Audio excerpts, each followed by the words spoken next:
In the woods where the tall trees sway, Rich Dane Dupont used his motor home, ready to play. With his paintbrush in his hand and his heart so free, he found inspiration in nature's harmony. Inside his humble abode, colors come alive on canvas. He paints, expressing all his strife with the spirits of the woods. He dances in the light, creating masterpieces every single night. Although he's living off the grid, he doesn't mind. With his art fueling his soul, his happiness he finds, surrounded by the bees, the birds, and the breeze. His motor home in the woods where creativity sees.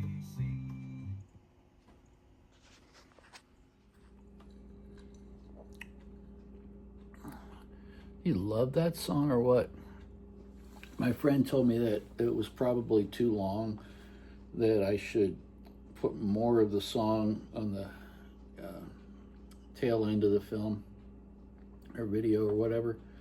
I don't know. I'm going to leave it. If you think it is, put that in the comments. I appreciate it. And I'm trying a different, I hate that, but sorry about that. Trying a different setting on my video camera. Today it's regular video instead of the HD. It took like overnight and then some to upload it, so I'm going to see if that's the issue or whatever. Man, I'm going to try and be funnier today and a little less serious, because I think I was a little too serious last time. I don't know, there's a lot going on in my life, you know, and there's a lot going on in the political arena, but we got to let that shit roll, right? Although, check this out, I do like imitating Robert Kennedy, because, you know, normally you wouldn't want to pick on somebody that had a fucking brain worm the size of an anaconda in their head, you know. But in his case, I feel like it's okay, because he's fucking up our whole healthcare system in reality. The CDC is fucking gone. Oh shit, the fucking worm is my head is killing me. I've been practicing that. I think it's pretty funny, but you know, I can't even believe he's a Kennedy. He's got to be adopted, right? Anyway, you know, episode number 5 today, baby. You know what that means. Job number 5. That's right.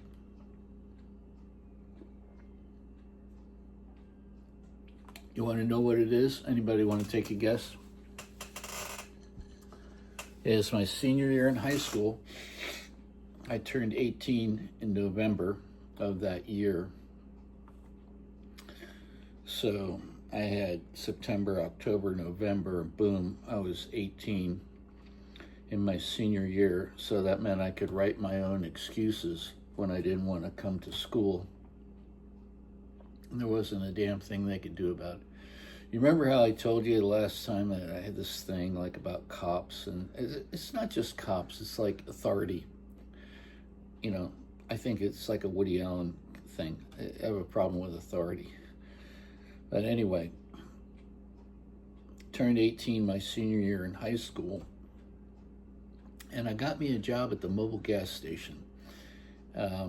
My bus route, well, I have to say this first because this will make more sense. My brother and sister went to a school called Henderson. It was right in Westchester. But then they built another public school because there were too many people. They wouldn't all fit in Henderson. And you may not believe this, but they tried to integrate the new school better so it wasn't all white people. So they took an L-shaped cutting right out of Westchester, and it was mostly black, but I was also in that neighborhood, and they bused me. I was bused to a different school to create a more homogeneous, diversified. Can those things be together? To create a more diverse population in the school. It turns out, although I was kind of pissed in the beginning because I wanted to go to that same school, and I would have been able to walk or bicycle to school, I probably would have gotten in a lot more trouble, which is hard to believe, but I probably would have. But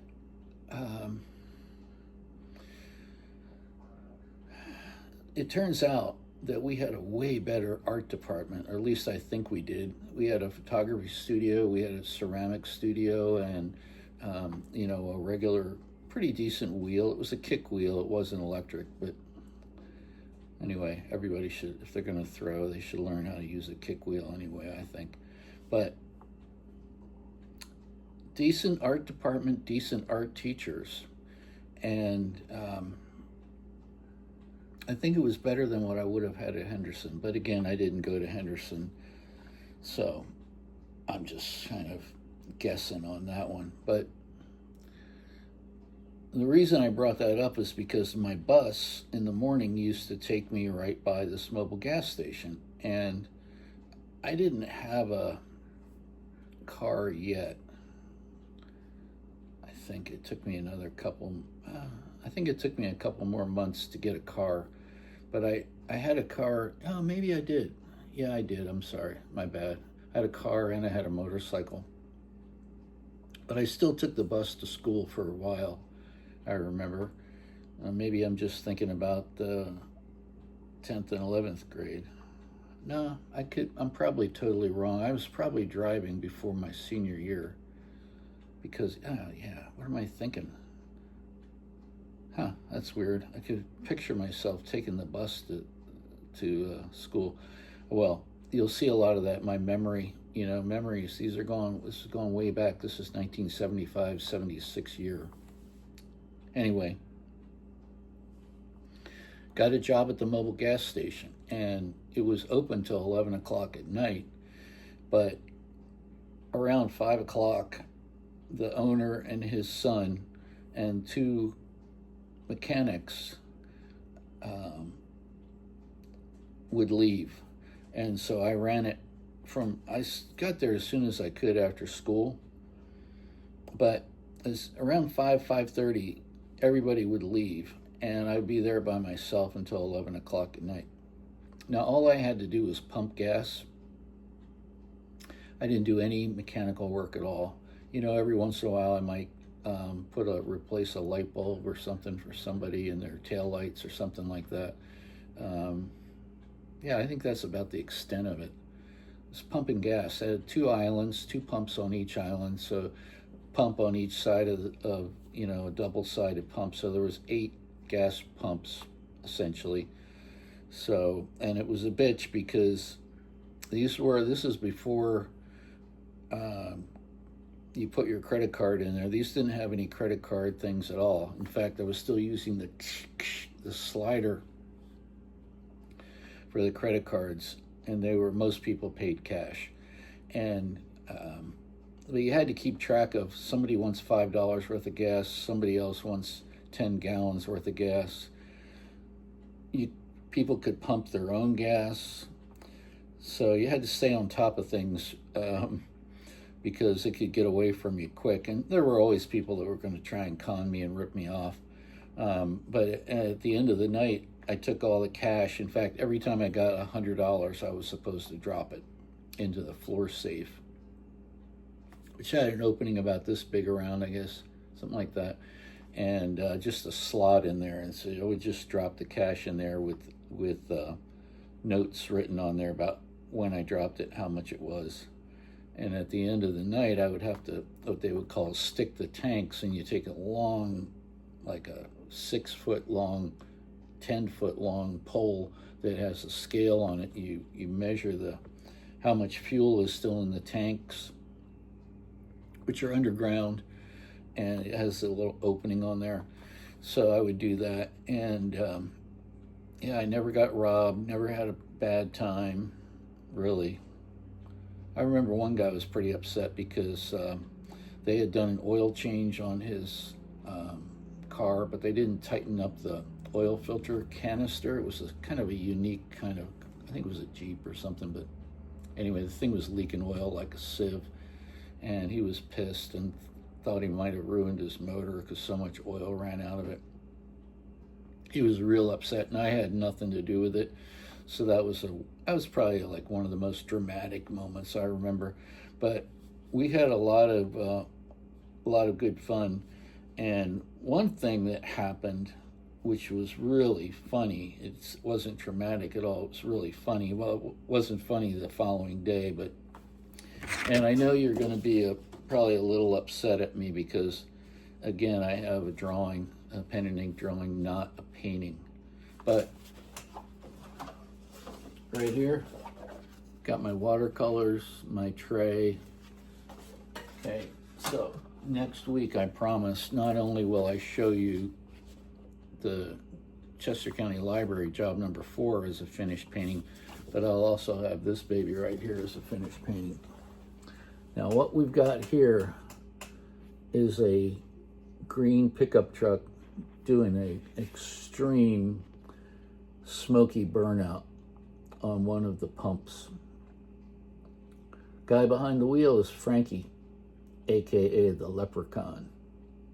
He was as Irish as the day is long, and he had a badass pickup truck. And you know, I don't know if you know this or not, but like at the drag strips, when they get ready to do burnouts on the cars, they put bleach on the tires, and so they'll spin faster, and they, you know, it smokes a lot, but it really lights up the tires. Well, we just used gasoline at the gas station, and Frankie got out of his truck, pulled up to one of the gas pumps, just doused these both left and right rear tires with gasoline, just covered them with gasoline, put the pump back up there, got in his truck, fired it up, and just did a burnout like 15 feet long, just a thick black rubber burnout.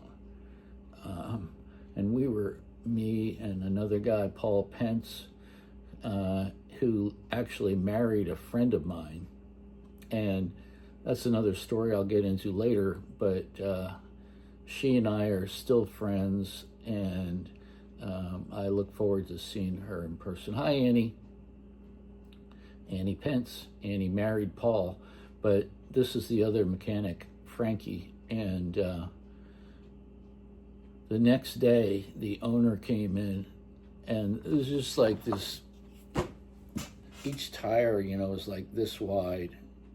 And so there were 2 black rubber lines that were like 10 or 15 feet long, like the whole length of the pump.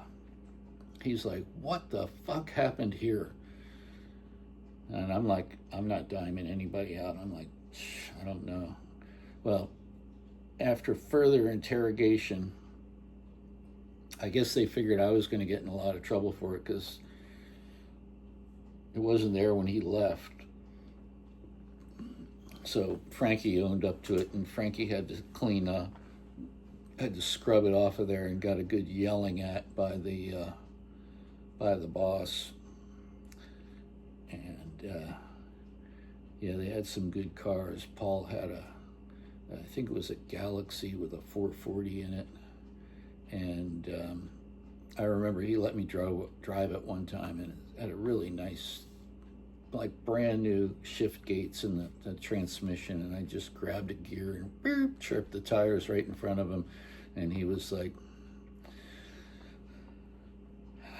the owner and his son, I think they had a black SS Camaro, and of course I didn't have a big motor car. I had a Renault, or a Renault, and but it was really cool. I later traded that for a black 40 Econoline from some hoodlums, but I did enjoy the Econoline. I got a whole lot of other good stories about that van that I can get into later. But I don't want to talk too much more about that job because we're already at 13 minutes. And but I will say this: I was making $2.65 an hour, and I remember that clearly because one week I bought a pair of boots. I was taking home out of that about $65 a week, and I was working 40 hours a week. I would go there every night after school and close it down till about 11 o'clock. And that was a great senior year, man. I can't complain. It was a good senior year, and that job, second job with the actual paycheck, and of course this was a Mobil gas station, so I was getting paid by Mobil, and yeah, it was equidistant to my house and to my school. So as I would drive on my way to school, I'd wave at the guys at the gas station. Now, this is before gas stations had like a 7-Eleven attached to them. Back then, this was just a straight up gas station. That two lifts in there. It was a 3-bay garage, so one of the bays didn't have a lift in it. The other two had a regular full-on lift. And so when they would split, I'd have my friends come over. We'd have our cars up on the lifts working on them. I had every tool in the book that you could need to work on a car there. So it was pretty cool. It was a lot of fun stuff going on in there. We were drinking, smoking a little weed. Great stereo that really sounded good in the when you closed the roll-up doors to the garage. It really sounded great in there. And I remember listening to some Isley Brothers tunes that really, like, I can still hear that song. It's make you want to wonder why.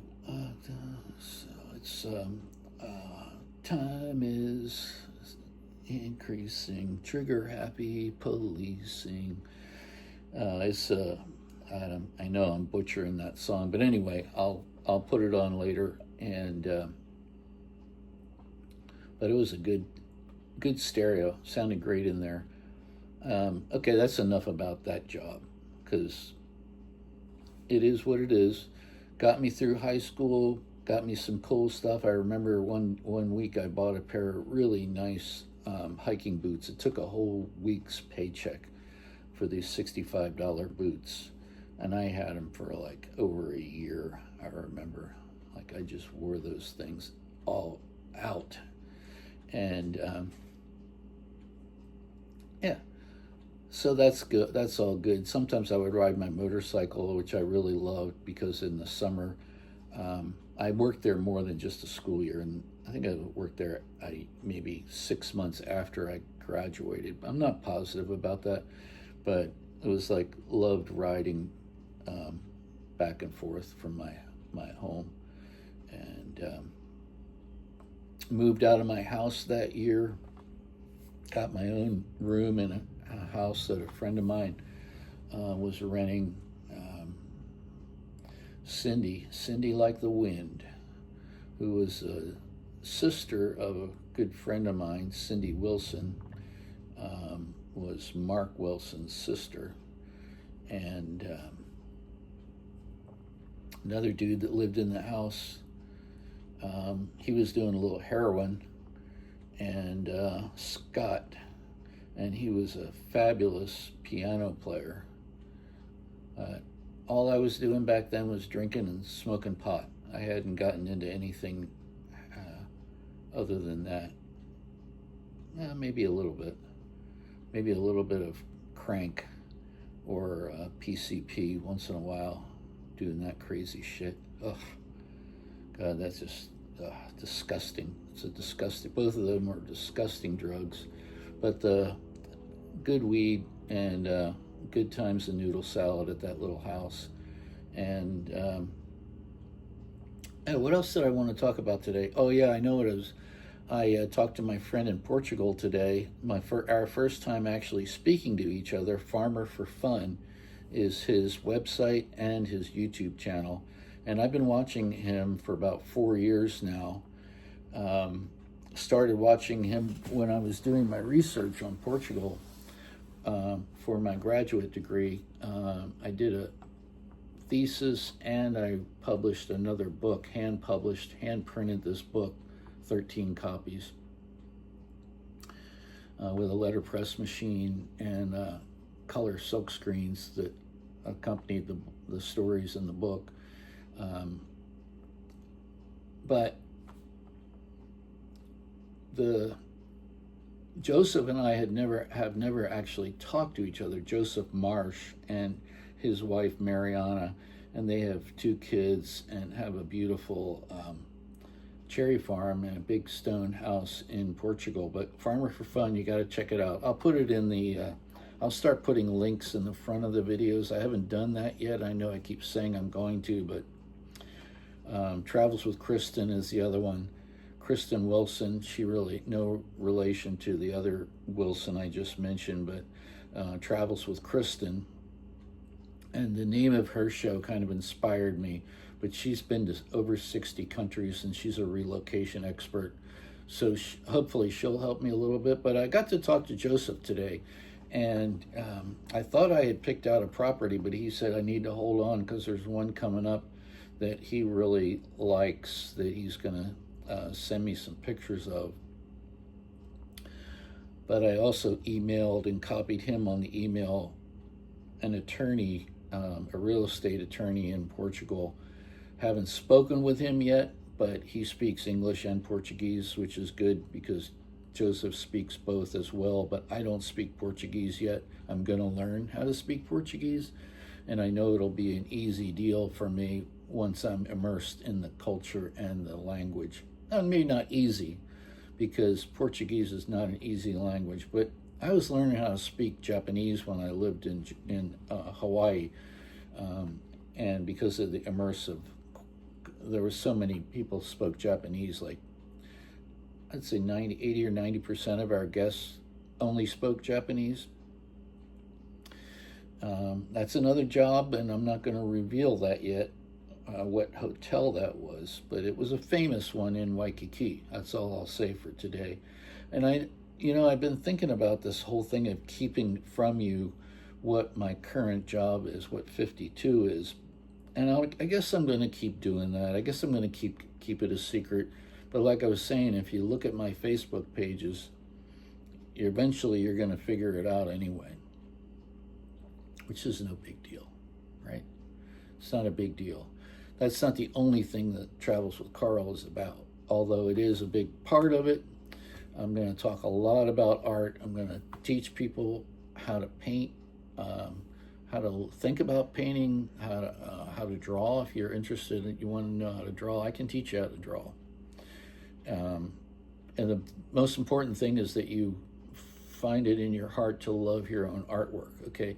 Because some people will look at my drawings and go, he doesn't know how to draw. He draws like a kid. Well, that's true, and thank you for saying that. But I draw like that on purpose, okay? Yeah, but I can teach you how to paint and draw and stuff, and we can talk about photography, cinematography, video, ceramics, sculpture, welding, wood sculpture, anything but glass. I never worked with glass, okay, because I don't like to cut myself.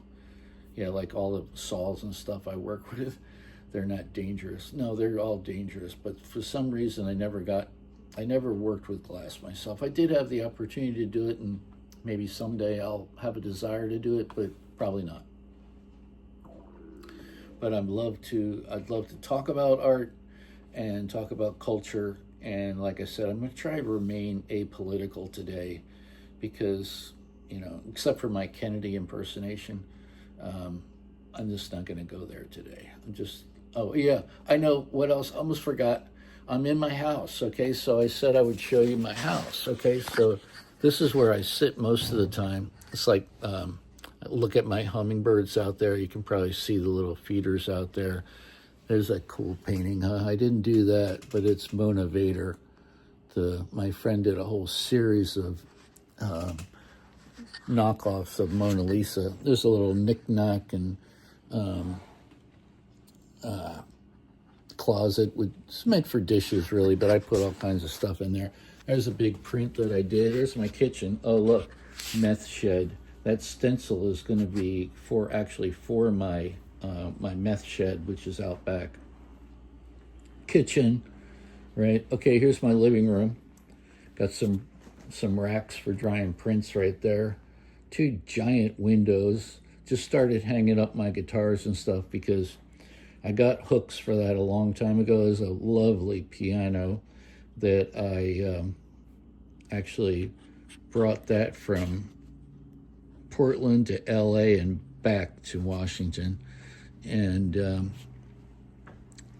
yeah, there's out back. I showed you this last time, my deck. Okay, this is here's my laundry. And this is a 2-bedroom, 2-bath. Here's one of the bathrooms. Got to clean that cooler out. It's nasty. This bedroom is going to be a studio, okay? And I didn't do that piece of artwork. It's a portrait of the muskrat, which I love. Anyway, here's a good view out the window. You can see my deck. This is where the greenhouse is going to go. Hummingbird feeders. Look at that. That's cool. Nice big closet there. And here's the other bathroom. Okay, this one has a tub. The other one's just a straight up shower. Whoa, there he is. And look at this. My favorite part. Look at this walk-in closet. Some of my t-shirts. And this is my bedroom. It's kind of a mess. Sorry, I didn't make my bed. There's a hatchet by my bed just in case anybody breaks into my house. I'm going to fucking chop them up. And look at this. The nice thing about the bedroom is I don't have to close my blinds or drapes if I don't want to because it's nobody can see in. There's nobody out there. Well, I mean, they're out there, but they can't see in. So anyway, that's it for today. I don't want to go over 30, and I'm probably going to be real close to that with the titles and everything. Let's see if this one uploads faster. I think I'm looking at the right place now. I finally got that under control. All right, have a great week. Job number 6 next week. And wherever you are, have fun and think about growing cherries in Portugal and loving your life and doing what you love, right? Because if you love what you do, you never work a day in your life. And ride to live and live to ride. So let's go. Let's ride, baby. Surrounded by the bees, the birds and the breeze, his motor home in the woods where creativity seems. Sun will the boat, colors come alive on canvas. He paints, pressing all his strife with the spirits of the woods. He dances in the light, creating masterpieces every single